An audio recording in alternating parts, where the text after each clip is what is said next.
Descending in the scale of what is termed gentility, I found darker and deeper themes for speculation. I saw Jew peddlers with hawk eyes flashing from countenances whose every other feature wore only an expression of abject humility, sturdy professional street beggars scowling upon mendicants of a better stamp, whom despair alone had driven forth into the night for charity, feeble and ghastly invalids upon whom death had placed a sure hand, and who sidled and tottered through the mob, looking every one beseechingly in the face, as if in search of some chance consolation, some lost hope.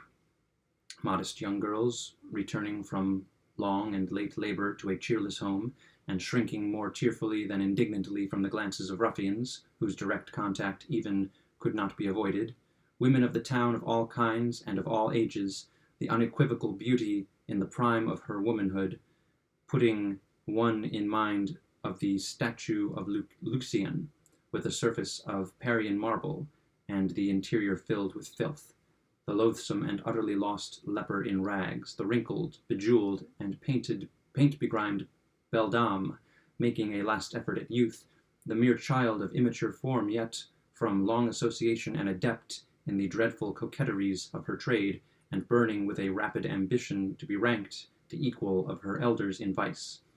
Drunkards, innumerable and indescribable, some in shreds and patches, reeling inarticulate with bruised visage and lackluster eyes, some in whole, although filthy garments, with a slightly unsteady swagger, thick sensual lips, and hearty-looking rubicund faces, others clothed in materials which had once been good, and which even now were scrupulously well-brushed, men who walked with a more than naturally firm and springy step, but whose countenances were fearfully pale, whose eyes were hideously wild and red, and who clutched with quivering fingers as they strode through the crowd at every object which came within their reach. Beside these, piemen, porters, coal-heavers, sweeps, organ-grinders, monkey exhibitors, and ballad-mongers, those who vended with those who sang, ragged artisans, and exhausted laborers of every description, and all full of a noisy and inordinate vivacity which jarred discordantly upon the ear,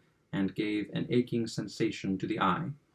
As the night deepened, so deepened to me the interest of the scene, for not only did the general character of the crowd materially alter, its gentler features retiring in the gradual withdrawal of the more orderly portion of the people, and its harsher ones coming out into bolder relief as the late hour brought forth every species of infamy from its den, but the rays of the gas lamps, feeble at first in their struggle with the dying day, had now at length gained ascendancy, and threw over everything a fitful and garish lustre. All was dark yet splendid, as that ebony to which has been likened the style of Tertullian. The wild effects of the light enchanted me to an examination of individual faces, and although the rapidity with which the world of light flitted before the window prevented me from casting more than a glance upon each visage, still it seemed that, in my then peculiar mental state, I could frequently read, even in that brief interval of a glance, the history of long years. With my brow to the glass, I was thus occupied in scrutinizing the mob, when suddenly there came into view a countenance, that of a decrepit old man, some 65 or 70 years of age, a countenance which at once arrested and absorbed my whole attention on account of the absolute idiosyncrasy of its expression. Anything even remotely resembling that expression I had never seen before. I will remember that my first thought upon beholding it was that wretch, had he viewed it, would have greatly preferred it to his own pictorial incarnations of the fiend. As I endeavored during the brief minute of my original survey to form some analysis of the meaning conveyed, there arose confusedly and paradoxically within my mind the ideas of vast mental power, of caution, of penuriousness, of avarice, of coolness, of malice, of bloodthirstiness, of triumph, of merriment, of excessive terror, of intense, of supreme despair. I felt singularly aroused, startled, fascinated. How wild a history, I said to myself, is written within that bosom. Then came a craving desire to keep the man in view, to know more of him. Hurriedly putting on an overcoat, and seizing my hat and cane, I made my way into the street and pushed through the crowd in the direction which I had seen him take, for he had already disappeared.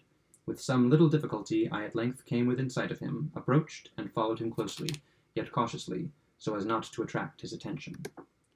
I had now a good opportunity of examining his person. He was short in stature, very thin, and apparently very feeble.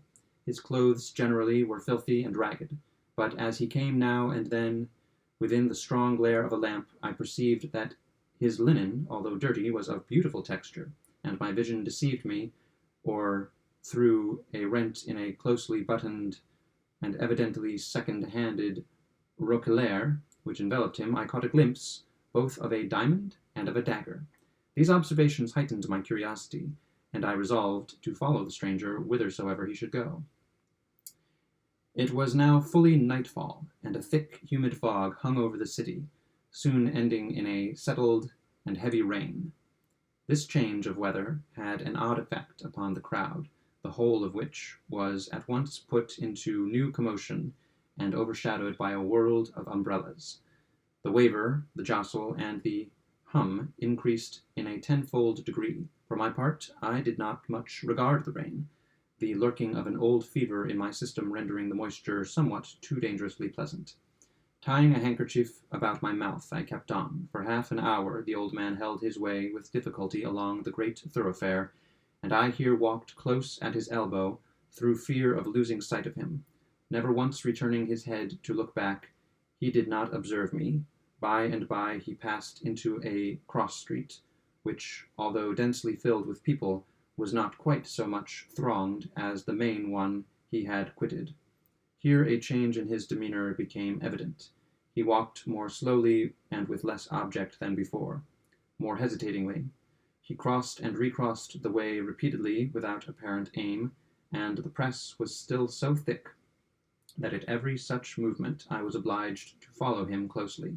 The street was a narrow and long one, and his course lay within it for nearly an hour, during which the passengers had gradually diminished to about that number which is ordinarily seen at noon on Broadway, near the park. So vast a difference is there between a London populace and that of the most frequented American city. A second turn brought us into a square, brilliantly lighted and overflowing with life. The old manner of the stranger reappeared. His chin fell upon his breast, while his eyes rolled wildly from under his knit brows in every direction. Upon those who hemmed him in, he urged his way steadily and perseveringly. I was surprised, however, to find, upon his having made the circuit of the square, that he turned and retraced his steps. Still more was I astonished to see him repeat the same walk several times, once nearly detecting me, as he came round with a sudden movement.